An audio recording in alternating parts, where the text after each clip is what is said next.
J'ai le plaisir d'accueillir Anthony Lecouf. Anthony Lecouf, vous êtes CEO de la Redoute Benelux. Vous nous faites l'honneur de partager aujourd'hui votre retour d'expérience par rapport au mouvement de la transformation numérique de la Redoute, qui est quand même, disons-le, un acteur historique de la vente par correspondance. Et vous allez préciser d'ailleurs, si je ne m'abuse, que cet héritage fort a contribué à l'agilité de la Redoute au début de la crise.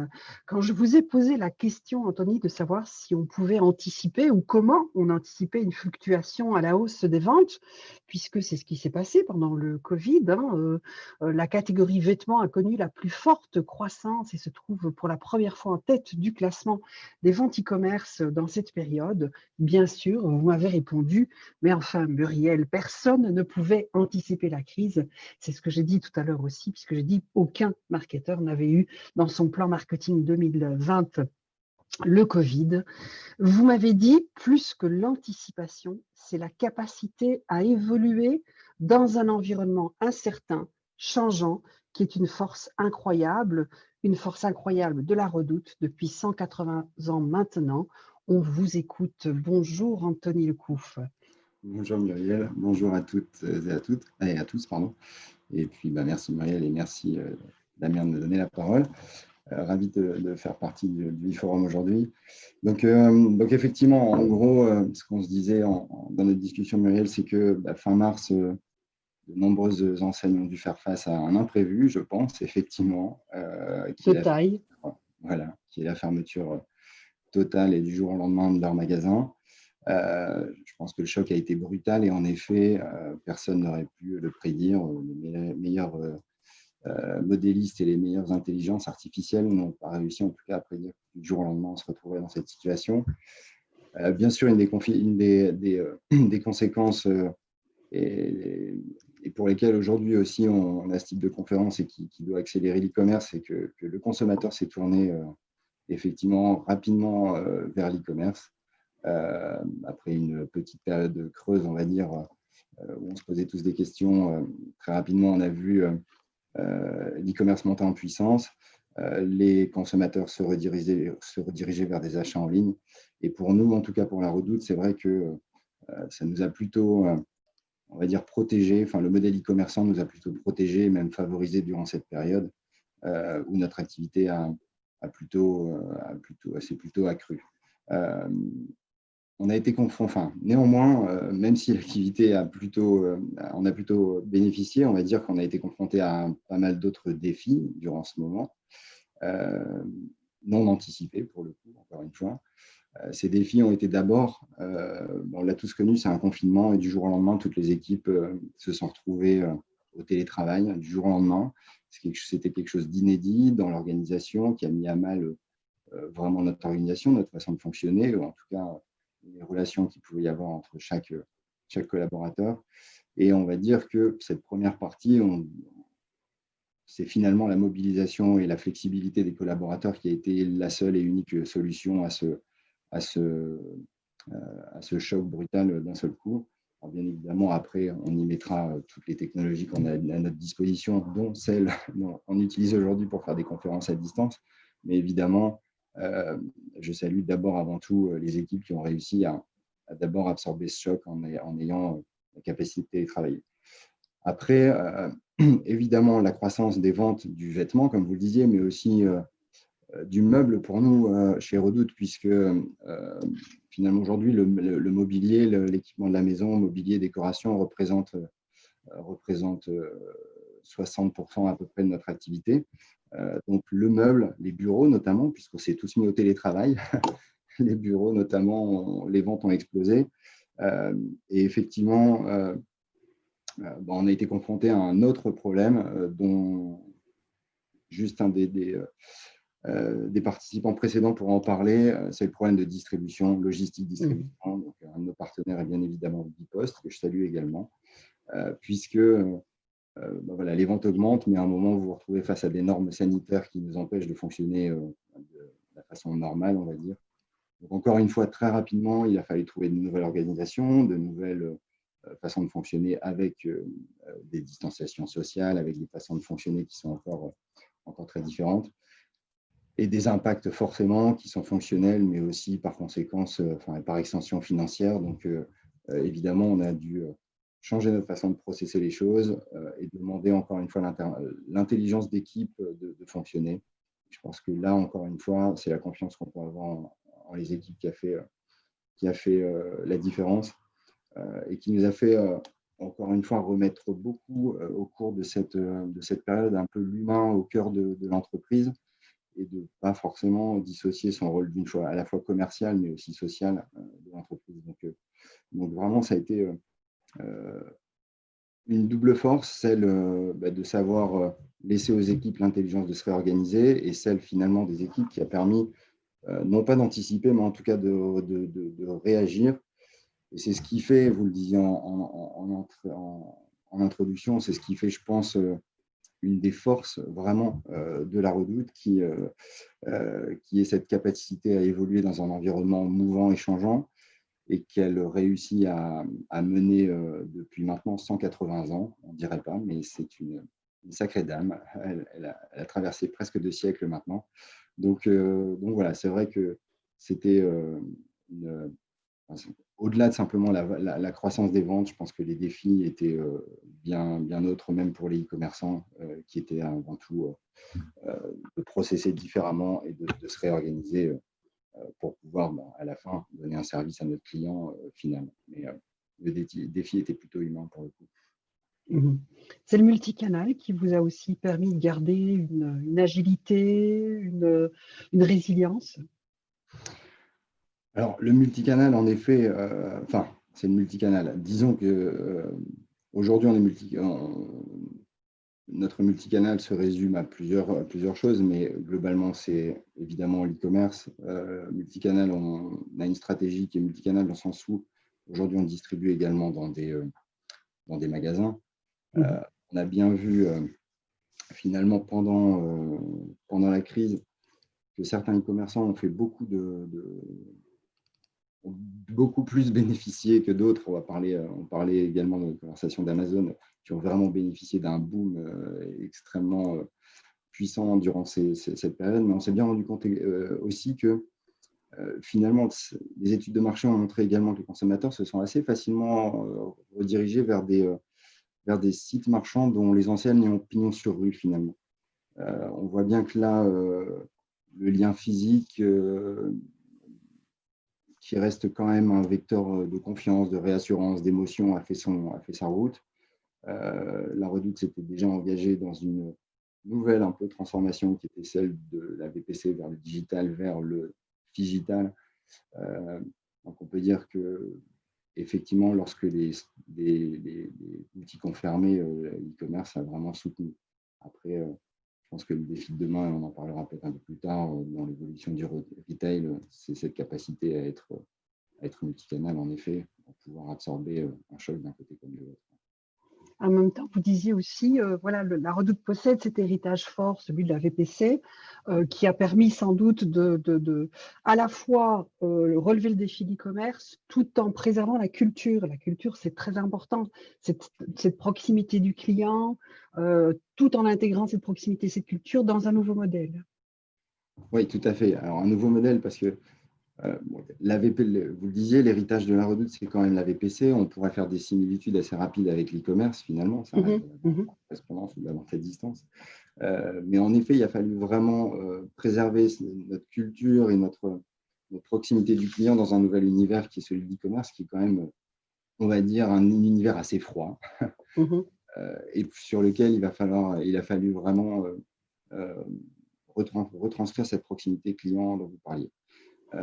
D'abord, la transformation, elle est passée par une transformation purement digitale avec la création d'une plateforme digitale qui nous a permis de déployer forcément un site internet, qui est devenu responsive, comme en parlait dans mes prédécesseurs aussi, Mmh. Olivier Sauvage, d'applications mobiles aujourd'hui, dorénavant même de magasins physiques, et d'être un peu la colonne vertébrale de tout ce qui fait aujourd'hui l'e-commerce ou en tout cas le commerce multicanal. Mmh. Il a fallu bien évidemment par la suite réorganiser ou en tout cas adapter nos approches servicielles.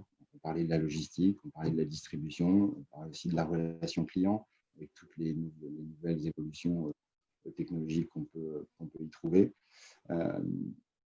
Ensuite, il y a eu, dire, dans notre transformation également, la transformation de l'offre, j'en parlais tout à l'heure. Oui. Du catalogue où essentiellement on proposait essentiellement du prêt-à-porter, on est devenu plutôt un e-commerçant, on est devenu un e-commerçant qui présente aujourd'hui beaucoup plus de maisons, et en tout cas une offre variée entre prêt-à-porter et maison. On a choisi d'avoir un positionnement très particulier puisque pour garder vraiment la proximité du client par le biais de nos produits et donc la proximité produit, on a décidé de conserver nos propres bureaux de style, finalement, qui nous permettent de créer des tendances, en tout cas de suivre des tendances, de les partager, autant dans la mode que dans la décoration. Et c'est vraiment un positionnement très fort de Redoute d'avoir conservé toute la supply chain vraiment du début, c'est-à-dire l'approvisionnement de matières premières jusqu'à au design du produit, confection du produit et vente du produit. C'est une de nos forces et qui représente aujourd'hui quasiment 70% de notre activité quand même. Donc, voilà, c'est aussi comme ça, je pense qu'on a gardé la proximité client, c'est d'être maître de notre produit et maître de la qualité qu'on veut lui donner pour nos clients. Ensuite, derrière ça, cette proximité, on l'a aussi écrite dans une mission, puisqu'on sait une notion importante dans l'entreprise, on s'est inscrit une mission très claire qui est une simple phrase, qui est notre mission de tous les jours, qui est d'embellir la vie des familles. C'est quelques mots, mais ça a permis d'y associer des valeurs à apporter à l'entreprise dans lesquelles on se retrouve tous vers un combat, j'allais dire, en tout cas vers une mission qui converge, avec, on va dire, 3 valeurs qui, je pense, font un petit peu l'unanimité. La première, c'est l'exigence au service du client d'une part, mais du collaborateur de l'autre. Du client, parce que j'en parlais juste avant, par le biais du produit, lui assurer un rapport qualité-prix qui correspond à ses exigences, correspondre à la tendance, même créer des tendances dans la mode, dans la déco, lui offrir un certain choix. C'est toutes des choses qui sont aussi une façon pour nous d'embellir la vie des familles. Au niveau du service, d'utiliser de plus en plus de nouvelles technologies, de lui apporter des solutions, quel que soit le canal de contact qu'il souhaite avoir avec nous.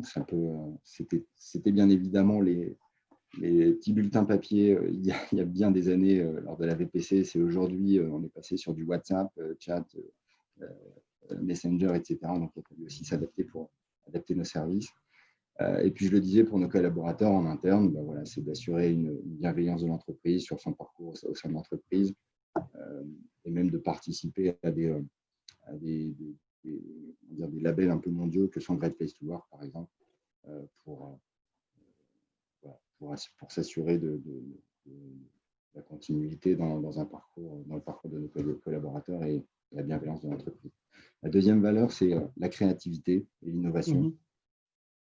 Dans tous les métiers de l'entreprise, on essaye d'insuffler dans les produits en interne, dans les organisations un peu nouvelles, agiles, les feature teams avec différentes méthodes, dans les relations externes avec cette année, on a rencontré plus de 70 startups, donc déjà 10 POC, donc des proof of concept, des petits projets qui sont déjà lancés avec une dizaine d'entre elles sur des innovations technologiques. Et puis tout ce que finalement on peut trouver comme innovation et créativité pour, encore une fois, faciliter et embellir la vie des familles. Et enfin, l'ambition d'entreprendre dans l'entreprise, c'est quelque chose qui est fort également, c'est de s'engager, donc s'engager, savoir laisser les collaborateurs s'engager et prendre des initiatives. C'est aussi s'engager beaucoup, et on l'a beaucoup vu aussi suite à l'épisode qu'on vit encore actuellement. C'est beaucoup l'ambition RSE, donc responsabilité sociale et environnementale de l'entreprise. La Redoute est déjà engagée beaucoup dans l'environnement, sur le respect animal, l'utilisation des matières naturelles, le coton Ecotex, la gestion durable des forêts, par exemple, etc. C'est aussi agir pour l'humain. On agit beaucoup dans des associations à caractère social pour lancer des jeunes entrepreneurs, des jeunes start-upers, etc. En vrai, voilà, je pense que c'est toutes des valeurs qui, dans ces périodes un peu complexes, mouvantes, nous permettent de nous retrouver, d'avoir une mission commune, de ne pas la perdre de vue et d'avoir encore une fois ce rôle d'entreprise commerciale d'une part, mais avec sa force qui est celle qui la constitue, qui est celle de ses clients, de ses collaborateurs, et voilà, d'en faire. Qui fait sans doute aussi écho à une évolution quand même des modes de consommation, hein, puisque le consommateur veut aller aussi vers du plus responsable, il a des choix plus responsables, il a lui-même une posture plus responsable, il attend des marques en retour, une réponse marque et plus de réponse produit. Et au fond, parfois, les frontières entre RSE, produits, marques, du coup, vont devenir plus floues. Il faut être cohérent dans toute son offre. Et donc, c'est vrai qu'avoir une vision et avoir une proposition de valeur devient de plus en plus critique, sans aucun doute. Je voudrais qu'on puisse terminer sur un autre volet qui est quand même aussi très important, qui va être le développement à l'extérieur, le développement, c'est-à-dire l'exportation de sa marque. Vous, en plus, vous jonglez là, avec 3 pays tout de même, donc ce n'était pas juste voilà, un Covid et un confinement en Belgique, puisque vous deviez gérer cet e-commerce à partir de 3 pays. Internet, vous me disiez, a cette spécificité de n'avoir pas de frontières. Alors, comment justement on s'externalise? Comment on fait dans ces conditions-là? Oui, alors Internet, effectivement, pas de frontières ou peu de frontières. L'avantage, c'est que je dirais que si un produit en a la capacité, s'il en a l'attractivité nécessaire, que la régulation, finalement, on va dire, autour du produit, des normes du produit le permettent, l'exportation, elle doit s'envisager dès la première phase de commercialisation d'un produit. En tout cas, c'est l'idée que j'en ai. Naturellement, c'est bien la rentabilité de cette exportation qui fera la pérennité du sujet, mais c'est le rapport entre les volumes attendus de vente dans un pays, en tout cas dans un pays ou plusieurs d'ailleurs, qui fera la différence en ratio avec les coûts qu'on va y rapporter. Et je le disais au début de cette intervention, c'est notamment les coûts logistiques et transports qui font forcément la différence. Et c'est un service que l'e-commerce se doit forcément de rendre de la façon la plus fluide pour le client. C'est un peu tout le défi aujourd'hui dont on s'est bien rendu compte, encore une fois, pendant la période Covid et la période confinement, que sans ceux de la distribution, de la logistique, qui sont les majeurs. Après, il y en a bien d'autres. Si vous voulez aller dans d'autres pays, il y a des soucis de traduction, il y a des droits de douane, il peut y avoir des effets de change si vous avez des devises différentes ou si vous souhaitez vraiment aller à l'autre bout du monde. Mais en tout cas, globalement, aujourd'hui, il y a beaucoup de…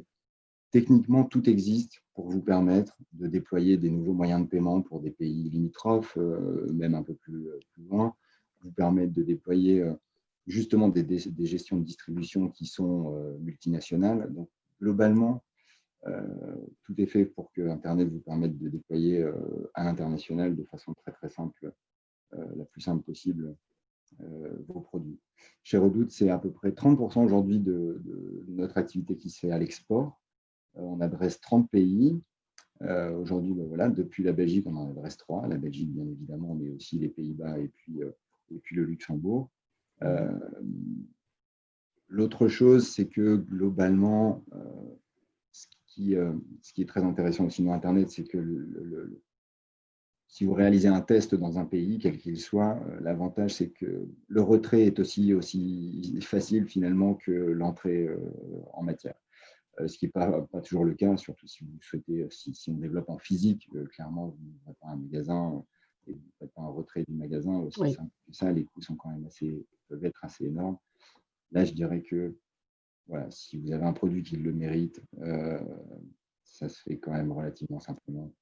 L'international, c'est aussi un des avenirs qu'on se donne chez La Redoute. C'est l'international qui croit vraiment très très fort. La Belgique, le Benelux en fait partie pour nous.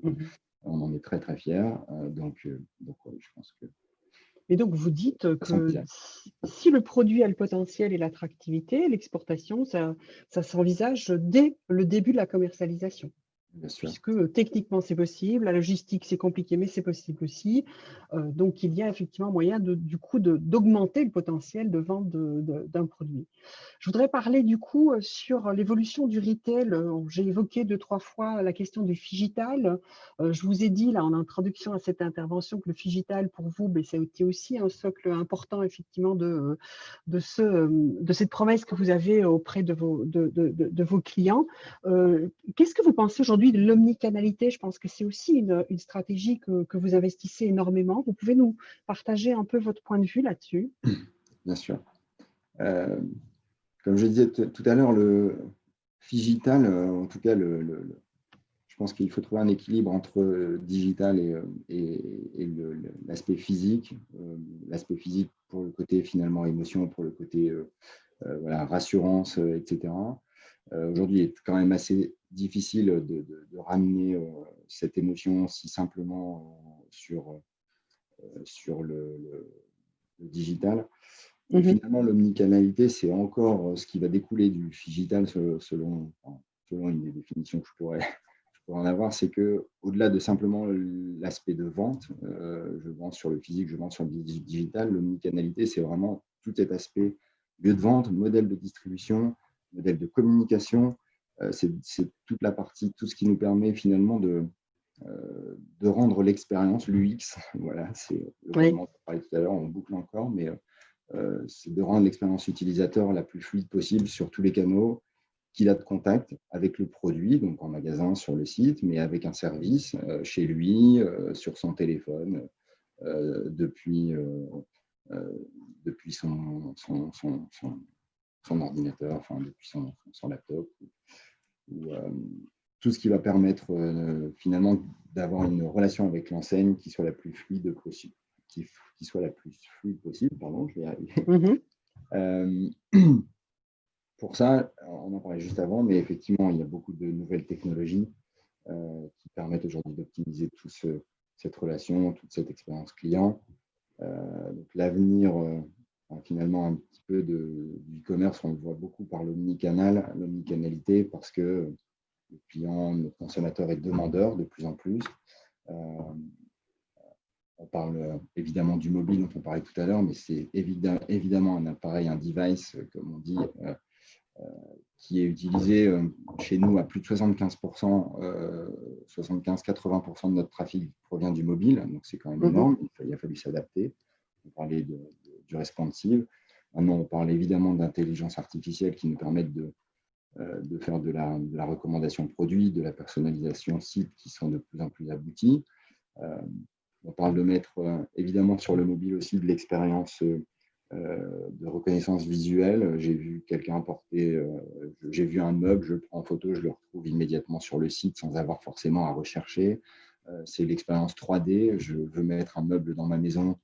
J'ai une application qui me permet de visualiser ma maison grâce à mon mobile et d'y placer un meuble. C'est l'expérience par la voix pour personnifier un peu la marque. C'est ce qu'on fait aussi. C'est ce qu'on parlait d'Amazon tout à l'heure par le biais d'Alexa, mais effectivement, c'est aussi personnaliser la marque par la voix. Et enfin, toujours le nerf de la guerre, la distribution quand même pour l'e-commerce. Et de nouveaux modèles de distribution. Alors, on parlait tout à l'heure des lockers, par exemple, dont Bipost parlait. C'est aussi une chose qui permet de distribuer jour et nuit, 24 heures sur 24, ce qui est quand même important pour le client final. Et puis bon, après, on parlera des drones, etc., qui viendront nous livrer, mais je pense qu'on n'est pas encore là. Ça sera pour l'édition de l'année prochaine. Ça sera pour l'édition de l'année prochaine. Voilà.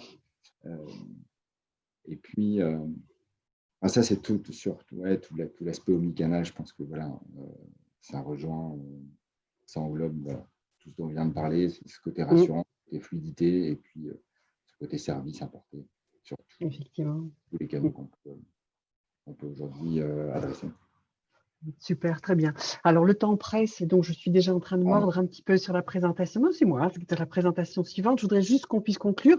Je voulais vous poser la question pour la partager avec notre assemblée quid des Belgian Fridays de cette année. On sait qu'ils n'ont pas été prévus. On sait qu'ils avaient été lancés en 2018 par Kiabi, notamment, vous y aviez participé.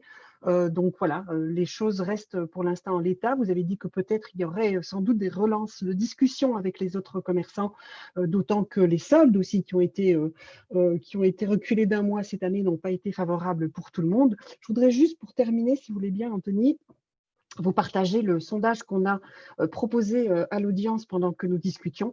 Donc, la question était la suivante. Aujourd'hui, que faites-vous pour procurer une expérience multicanale à vos clients? Parmi les choix, il y avait assurer la visibilité de tous les points de vente sur tous les supports, bien sûr. Il y avait investir dans l'expérience digitale dans le point de vente. Vous avez parlé effectivement de tous les supports qu'on pouvait avoir, bornes, catalogue interactif, réalité virtuelle, la voix. Je pense une personne dans l'Assemblée a aussi évoqué la voix quand Olivier Sauvage parlait de la vidéo dans l'intervention précédente. Centraliser les données offline, soigner le repos, research online, purchase offline également, et investir dans les pop-up stores, les marketplaces. Alors, le grand gagnant, c'est la visibilité de tous les points de vente, évidemment, et de tous les supports, suivi directement par l'expérience digitale, les bornes interactives, le catalogue interactif, la connexion Wi-Fi en magasin, etc., pour effectivement renforcer cette omnicanalité. Donc, vous voyez, ils ont bien écouté tout ce que vous proposiez. Et je pense que tout le monde est aligné, les planètes sont alignées. Je vous remercie, Anthony, du temps que vous nous avez consacré et de votre retour d'expérience. À bientôt. Et moi, un grand merci à vous. Merci Muriel. Merci. Au revoir. À bientôt. Au revoir.